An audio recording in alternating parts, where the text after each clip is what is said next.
하나님께서 약속하신 말씀은 선지자들 통하여 말씀하신 그 말씀대로 하나님 말씀에는 빠진 것이 없다. 부족한 것이 없습니다.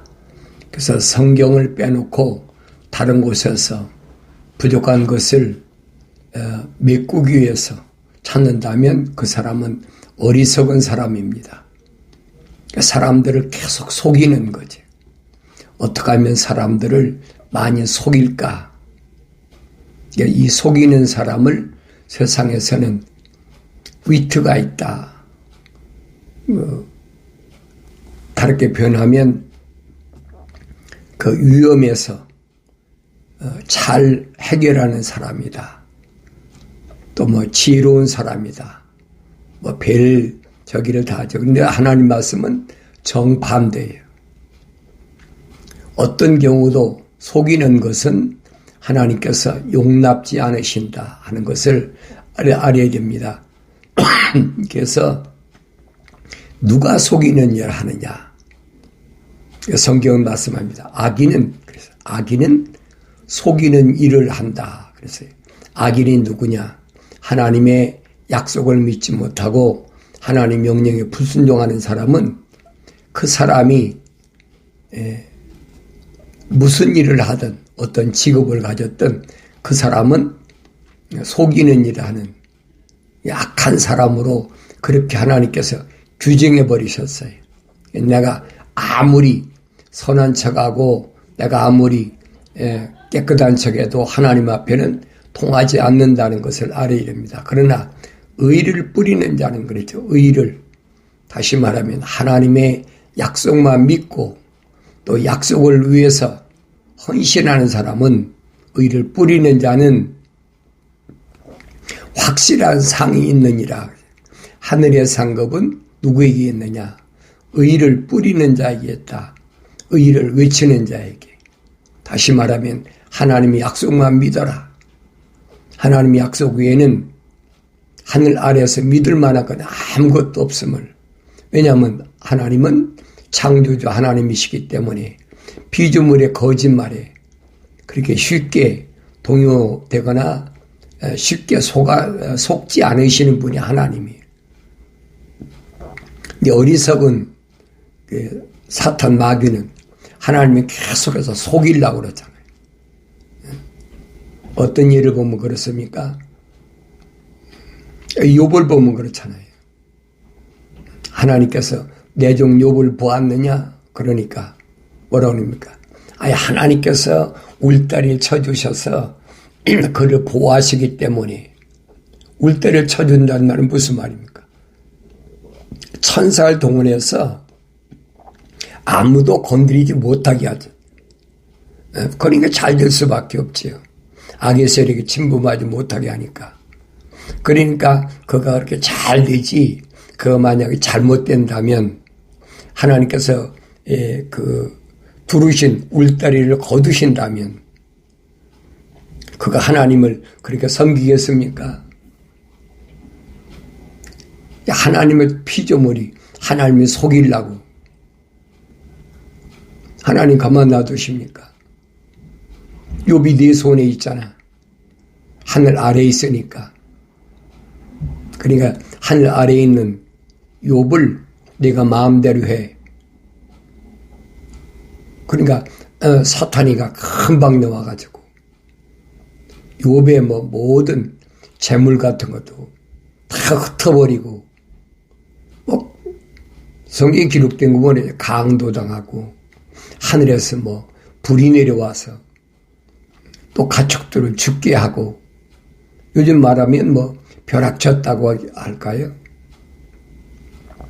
어쨌든 그 많은 동방의 의인의 재물이 하루아침에 다 날아가 버렸어. 그것으로 끝난 게 아니잖아요. 욥에게는 10남매나 되는 자녀들이 있는데 10남매를 낳아서 기르기까지 얼마나 어려운 여정이 있었습니까? 10남매를 낳아서 길렀다 그러면 적어도 4, 50년을 걸렸어요. 이 공들인 자녀들을 하루아침에 몰살해버렸잖아요. 무엇이요? 태풍이 불어서 그러니까 그러면 욥이 하나님을 거절하고 배신할 줄 알고, 하나님이 인정하신 종은 그까지 눈에 보이는 거, 뭐 재물이나 또 뭐 자녀나 이런 거 가지고 흔들리지 않는다는 것이 그 특징이잖아요. 우리 욥기서를 읽어보면 누가 하나님께 내 종이라고 인정받느냐 하는 거예요. 하나님이 종은 아무나 되는 게 아니에요. 내가 하나님이 종이란다고 종이 됩니까? 어리석은 피조물은 자처하잖아요. 내가 하나님이 종이다. 내가 무슨 뭐 학위를 가졌으니까, 내가 얼마나 스펙을 쌓았으니까, 내가 또 얼마나 혈통적으로 좋은 가문의 혈통이고, 또 누구 밑에서 내가 공부를 한 사람이니까 그걸 자랑하잖아요. 그런데 사도 요한은 그러잖아요. 육신의 정욕이나 안목의 정욕이나 생의 자랑은 하나님과 원수가 되는 거다. 그래서 사탄 마귀는 교묘하게 속인다고요. 속이는 자는 악한 사람이래요. 악한 사람. 그게 누구든. 그런데 속이는 것이 일상화된 사람들이 있어요. 남을 속여야만이 속이 편한 사람. 그런 사람은 하나님의 거룩한 사랑의 호흡이 들어가지 않은 짐승 같은 자연인이다. 성경은 그렇게 설명하고 있거든요. 그럼 나는 누구냐는 거예요. 나는 누구냐? 나는 어떤 사람이냐? 속이기를 좋아하는 사람이냐? 아니면 하나님의 약속만 믿고 하나님의 명령에 전적으로 순종하는 사람이냐? 성경은 두 가지예요. 하나님의 약속을 믿지 못하고 하나님 명령에 불순종하는 사람, 대항하는 사람. 이건 뭐 사탄의 세력이죠. 하나님 모르시겠어요? 사탄이 와서 하나님 앞에 참소한다고 하나님이 사탄의 속을 모르시겠습니까? 루시퍼를 창조하신 분은 하나님이신데 그 속이 뻔히 들여다버린 거지. 하나님이 왜 허락하셨을까? 그러면 하나님이 사탄이한테 속으셨단 말입니까? 이 성경은 자세히 보자고요. 너희는 주의 책을 찾아서 자세히 읽어보라. 이것들은 하나도 부족한 것이나 빠진 것이 없다. 분명히 말씀하셨잖아요. 다 자기 짝이 있고 하나님 입이 명하셨음. 하나님 영이 모으셨다. 하나님 명령대로 안 읽으니까. 그러니까 모르는 거죠. 어떻게 사탄이 하나님을 속입니까? 말도 안 되는 얘기죠. 피조물이 창조를 속인다. 하늘 아래 그런 것들이 꽉 찼어요. 얼마든지 속일 수 있어. 하나님 이름만 팔아. 예수 이름 팔아. 성령 이름 팔으면 웬만한 거다 다 넘어와. 속이는 거예요. 그러니까 이런 것을 내가 확실히 알아야 됩니다. 그러나 내가 분명한 것은 하늘의 상급을 확실히 원한다면 나는 하나님의 약속만 믿고 하나님 명령에만 100% 순종하는 자가 되어야 된다. 그래서 의가 생명이 이르는 것 같이 그랬어요. 하나님 약속만 믿고 하나님 명령에 순종하는 사람은 생명이 이른다. 영생이 이른다는 얘기예요. 반대로 악을 추구하는 자는 사망에 이르느니라. 여기서 사망은 땅속에 들어가는 걸 가리키는 게 아니에요. 불못에 던져, 불못에. 하나님 엄중한 약속의 말씀을 내가 항상 기억해야 됩니다. 그래서 이 약한 것들은 항상 사람을 어떻게 하느냐? 삐뚤어진 마음을 갖게 합니다. 하나님이 향한 직선길로 가는 것이 아니라 삐뚤어진 마음을 자꾸 유도하는 거예요. 그러니까 하나님의 거룩한 사랑의 호흡이 들어와서 거룩한 사랑의 생명의 호흡이 들어왔더라도 세상에서 삐뚤어진 길을 자꾸 가려고 그러죠. 하나님 말고 피조물을 위한 것은 삐뚤어진 길이야. 뭐가 삐뚤어진 길이고 뭐가 직선길이냐. 그걸 내가 올바로 분별할 수 있어야 되지. 하나님의 명령에서 어긋난 것은, 하나님의 약속을 믿지 못하는 것은 다 삐뚤어진 길입니다. 그게 어떤 길이든.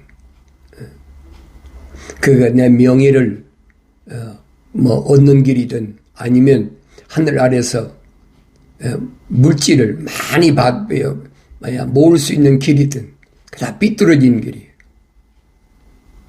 그러나 내가 하나님의 약속을 믿고 하나님 명령을 순종한다면 하늘 아래서 나한테 가진 핍박과 고난과 환난이 오고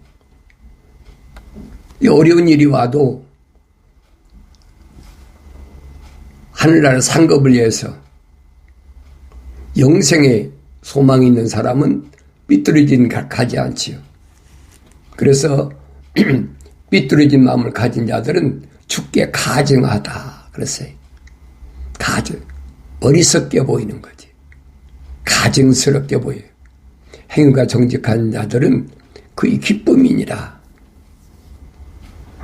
하나님 약속만 믿고 하나님 명령을 순종한 자들은 주님이 기쁨이 된다 그랬어요. 잠언서 8장에서 그러잖아요. 하나님의 아들 예수께서 창세기 1장 3절에서 빛이 있을 하실 때 창조된 하나님의 아들은 세상을 창조하신 하나님과 항상 함께하면서 그의 기쁨이 됐다 그랬어요. 거룩한 하나님의 아들로서의 거룩한 아버지를 기쁘시게 하는 삶. 그러면 우리는 이 땅에서 무엇으로 하나님을 기쁘시게 할까? 그랬어요. 성경에서는 무엇으로만이 창조주 하나님을 내가 기쁘시게 할 수 있느냐. 믿음이 없이는 하나님을 기쁘시게 할 수 없다. 그렇잖아요. 믿음이 없이는. 그 믿음이 뭐예요? 하나님의 약속만 믿는 그 믿음. 그것만이 하나님을 기쁘시게 할 수 있다. 그럼 내가 이 세상에 살면서 하나님의 자녀라고 하면서 하나님의 아버지라고 하면서 하나님의 약속을 얼마나 믿나. 하나님의 약속은 100% 믿어야 100% 명령에 순종하는 겁니다. 사도 바울이 그거예요. 하나님 명령에는 예만 있지 아니오가 없다. 피조물인 내가 하나님의 아버지라고 하는 내가 아버지의 말씀에 아니오가 있을 수 있겠습니까? 그런데 세상은 하나님 말씀이라고 그러면서도 계속 아니오를 외쳐. 왜? 성경이 바뀌어졌잖아요. 하나님 말씀은. 옛날에는요, 어떤 목사님이 그러시더라고요. 내가 어렸을 때는 성경이 세로로 써 있었어요. 위에서 아래로 이렇게 읽었어요. 그러니까 옛날에는 하나님 말씀에는 명령에는 다 예야. 다 고개를 끄덕했다. 긍정했다는 거예요. 근데 지금은 어떻게 됩니까? 지금은 가로로 다 돼 있잖아. 글씨가. 그 가로로 돼 있으니까 어떻게 읽어요? 썰레썰레 되는 게 아니오로 읽는 아니오로.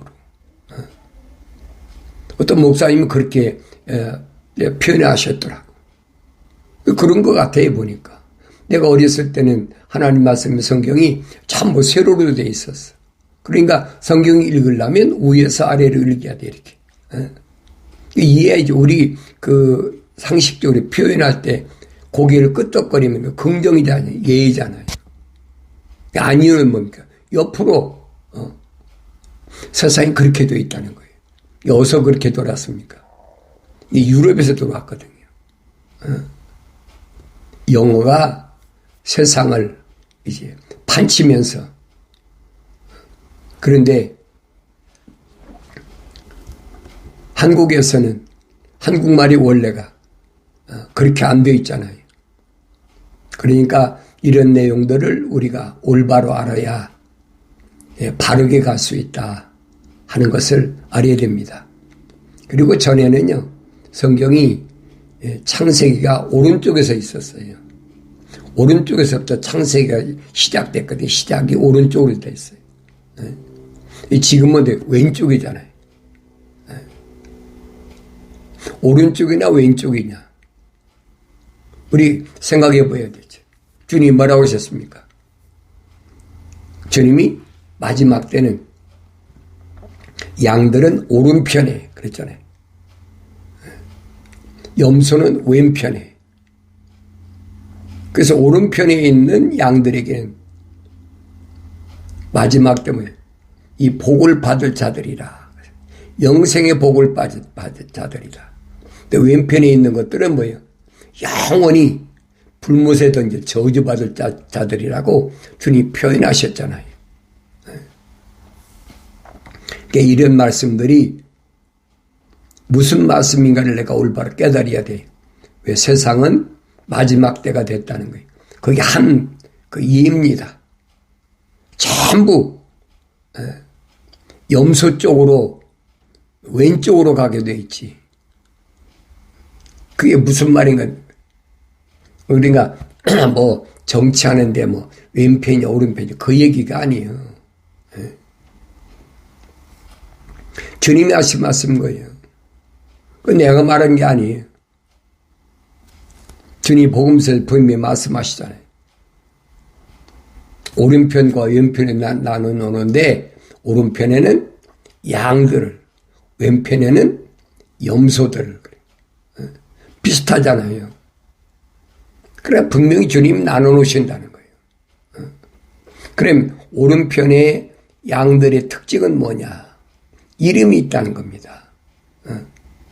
그래서 목자장이 목자가 양을 부르면 자기 이름을 듣고 양이 목자를 따라간다는 거예요. 근데 왼쪽에는 뭐가 있어요? 염소는 이름이 없잖아요. 이 비유를 주님은 뭐라고 그러셨냐요? 부자는 이름이 없다.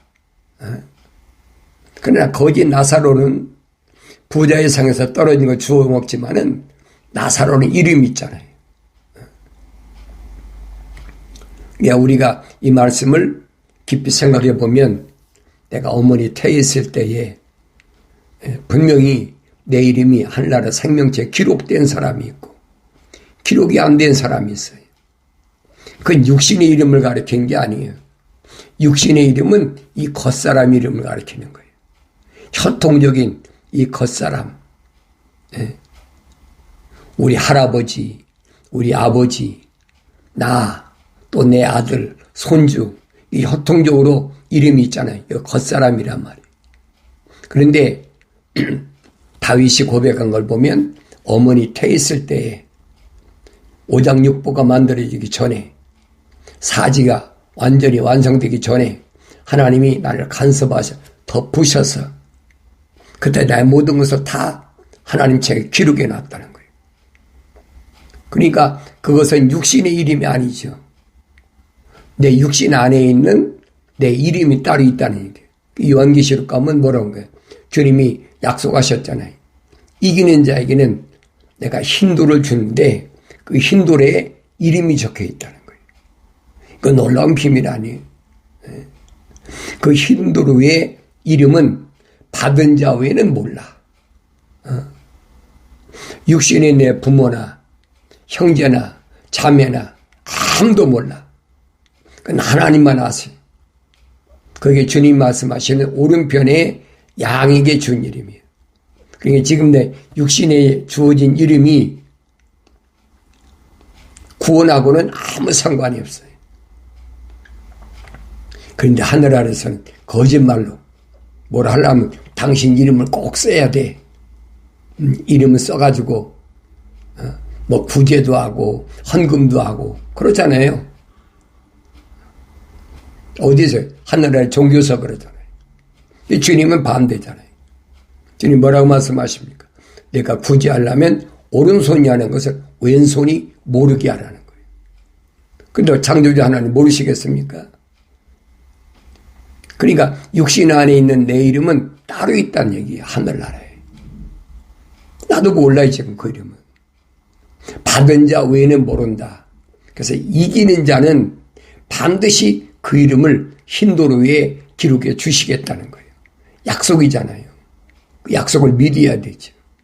그렇게까지 이 육신의 겉사람, 이거 흙으로 돌아갈 이거하고 이 육신 안에 있는 나를 분명히 분리해서 말씀해 주시는데도 이게 분별이 안 돼. 나는 하나님 말씀을 하나님 명령대로 읽었다면 분별이 되죠. 왜냐? 하나님 명령하셨잖아요. 나의 책망을 듣고 돌이키라. 내 생각과 마음과 삶의 가치관을 하늘 아래서 하늘 위로 바꾸면 내 영을 부어서 내 말들을 알게 하리라. 그전에는 알 수가 없어요. 얼마나 많은 사람이 듣느냐 그게 중요한 것이 아니에요. 하나님 말씀을 하나님 음성으로 들을 수 있는 사람이 얼마나 되느냐 그게 중요한 거거든요. 주님이 하나님의 아들이 2000년째 육신이 있고 직접 오셨는데도 유대인들이 좀 많아요. 기적을 해야 할 때 보세요. 보리떡 5덩이 물고기 2마리 가지고 남자면 5,000명 남자면 4,000명 2번이나 기적을 베푸시잖아요. 그럼 적어도 여자하고 아이들까지 따져보세요. 10,000명, 15,000명, 20,000명 가까이 되잖아요. 그런데 주님은 그들 가운데서 선택지 않으셨다는 거예요. 왜 그러셨을까? 내가 늘 말씀드리잖아요. 그것은 영생을 낚시지르기 위한 하나의 입값이다. 떡밥, 낚시질할 때 떡밥 뿌리잖아요. 그게 기적이란 말이에요. 사람들은 기적이라고 쫓아다니잖아요. 주님은 그거 원하시지 않으세요. 그런 사람들은 아무리 수백 명, 수천 명, 수만 명이 몰려와도 주님은 그런 사람 원하지, 선택하지 않으셨어요. 누구만 선택하셨느냐? 주님이 선택한 사람 특징이 뭐냐? 주님이 신부될 교회는 누구냐? 시몬에게 너는 날 누구라고 그러느냐? 주님 그리스도, 그 살아계신 하나님의 아들이시라는 신앙 고백을 할 때 주님께서는 그를 반석이라, 베드로라 이름을 바꿔주시잖아요. 누구 이름을 바꿔줬습니까? 아브라함을 아브라함이라, 사례를 사라라 개명시켜줬잖아요. 개명시켜주고 그 안에서 누굴 낳습니까? 그 안에서 이삭을 낳았어. 이삭. 사도 바울이 말하잖아요. 위에 있는 예루살렘, 영원한 아버지 집. 그 위에 있는 예루살렘이 누구냐? 사라가 낳았다. 사라는 어떤 사람이? 성경이 분명히 갖춰주고 있잖아요. 아브라함에게는 세 여자가 있었어요. 첫 아들을 낳은 하갈이 있었고, 두 번째 이삭을 낳은 사라가 있었고, 사라가 죽은 후에는 또 구두라는 여자를 통해서 6 아들을 낳았어요. 6 아들을. 그런데도 오직 이삭을 낳은 아브라함의 상속자는 사라를 통해서만 낳았다는 얘기. 그 설명해 주고 있잖아요. 위에 있는 우리 어머니, 우리는 다 이삭과 같은 상속자다. 하나님의 아버지의 상속자다. 그래서 마지막 때도 그런 신부를 위해서 주님은 이 땅에 오셔서 하나님 거룩한 사랑의 호흡으로 조성된 사람을 선택하시고 그들을 3년 동안 그냥 훈련시키시고 그 훈련시킬 때 제자들이 한 번에 믿었습니까? 안 믿었잖아요. 그래 여러 가지로 제자들 동행해서 훈련시키시는 것을 우리가 3년 동안 복음서에서 볼 수가 있잖아요. 3년 가까이 돼서 주님이 더 이상 비유로 말씀하지 않으시고 제자들에게 직접 말씀하시니까 그때서 제자들이 뭐라고 그럽니까? 주님께서 비유로 말씀하지 아니하시고 직접 말씀하시니 우리가 당신이 선생님이 하나님의 아들이 인간의 모습을 입고 오신 것을 이제 믿었습니다. 고백하잖아요. 믿는다고 고백해요. 3년 동안 주님이 인간의 몸을 입고 오셔서 여러 가지 일들을 행하시면서 얼마나 주님이 애타게 기다리셨겠어요. 그들이 믿기를 얼마나 기다리셨어요. 이제야 너희가 믿느냐? 예, 믿습니다. 그럼 됐다.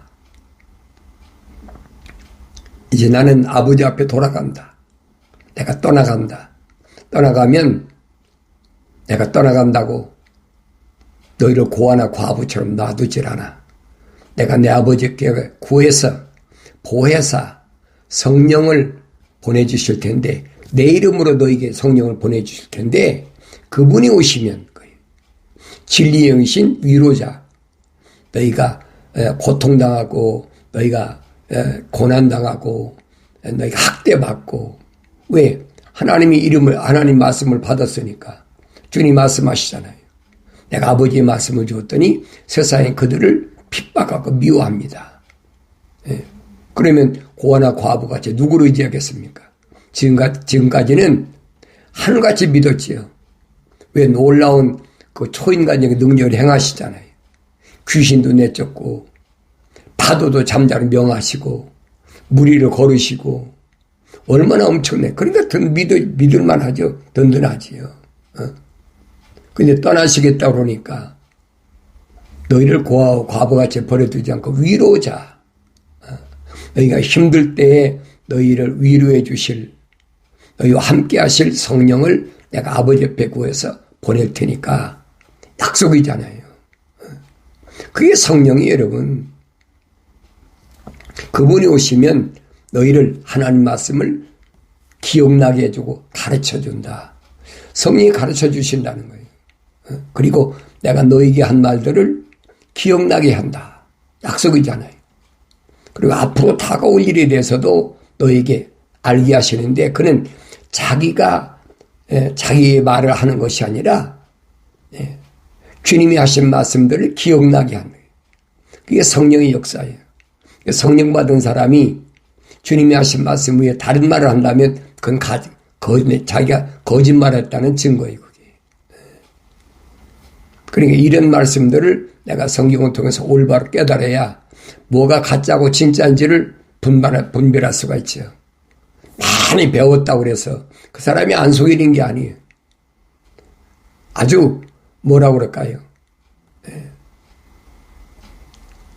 높은 수준을 속이는 거지. 그게 철학이거든요. 과학이나. 그러니까 속지 말라는 거예요. 그들은 다 악한 자들이니까. 그러니까 성령이 임하시면 너희가 능력을 받아서 그때는 예루살렘과 유다와 사마리아와 딴 것까지 이르러 내 증인이 된다. 주님께서 약속하셨는데 그 약속을 믿는 사람이 몇 명이나 됩니까? 주님이 부활하셔서 40일 동안이나 무한 증거로 제자들을 훈련시켰다라고 사도행전이 기록됐어요. 무하다. 오류가 없다는 거예요. 하나님의 아들로서 왜 십자가 지시기 전에는 전지전능하시잖아요. 십자가 못 박아 죽으셨다. 사흘 만에 부활하신다면 뭐예요? 무수부지하시잖아요. 그게 무한 증거예요. 40일 동안이나 무한 증거로 보여주셨는데 그럼 주님이 승천한 모습을 보았으면 주님 명령대로 예루살렘 떠나자면 지켜야 될 거 아닙니까?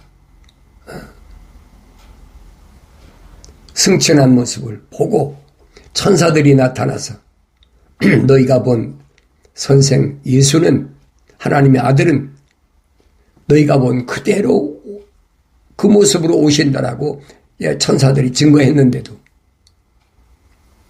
어느 때만 예루살렘을 떠나지 말고 아버지 약속하신 기다릴 때 성령 받았을 때 완성됐을 때 반드시 주님은 오신다고 약속하셨는데도 한 500여 명 가까이 있던 사람들이 뿔뿔이 다 흩어져 버리고 정말로 하나님의 거룩한 사랑의 호흡이 들어간 사람은 120명밖에 안 돼. 오늘도 마찬가지. 오늘도 하나님 말씀을 듣는 것처럼 경건의 훈련을 참여하는 것처럼 하지만은 정말로 그 안에 하나님 거룩한 사랑의 호흡이 들어가서 주님 오실 때까지 흠이 없는 점과 흠이 없는 주님의 신부는 몇 안 됩니다, 여러분. 그걸 아셔야 돼요. 그건 내가 결정하는 게 아니죠. 하나님의 약속이 그렇게 돼 있어요. 나는 그 말씀 여러분에게 선포하는 거예요. 그러니까 환경 때문에 흔들리지 마시고 어떤 경우에도 하나님 말씀은 변하지 않습니다. 아무리 별의별 사람들이 위조하고 거짓말로 별소리 다 해도 성경에 보세요. 마지막 때는 다 드러나고 나타나게 돼 있어요. 그들을 위해서 마지막 때는 7년 대환란을 준비해 놨어요. 세상 사람들은 7년 대환란하고 상관없어요. 다니엘에게 하나님 약속하셨잖아요. 7일과 60일이 지나면 메시아가 왔다 끊어진 후에 한 일이 남잖아요. 그 한 일에 2000년 동안 지나서 마지막 7년 환란이 뭐가 있느냐. 하나님 거룩한 사랑의 오므로 조성된 사람들이 회개하고 돌이켜야 돼. 그 주님이 기다리시고 하나님이 계획해 놓으신 거예요. 그래서 하나님의 이마에 하나님 도장으로印맞지 않은 사람은 푸른 것이나 풀이나 이런 거 해치지 말라고 그러잖아요. 오직 하나님의 이마에 도장印맞지 않은 자들만 해쳐라. 5개월 동안. 그것이 5개월 메뚜기 난리다.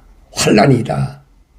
올바로 깨달으시고 지금이 바로 하나님 말씀을 통해서 회개할 때고 지금이 바로 하나님의 진리 말씀을 통해서 내가 성령 받아서 완성될 때라는 사실을 올바로 깨닫는 은혜가 있기를 바랍니다.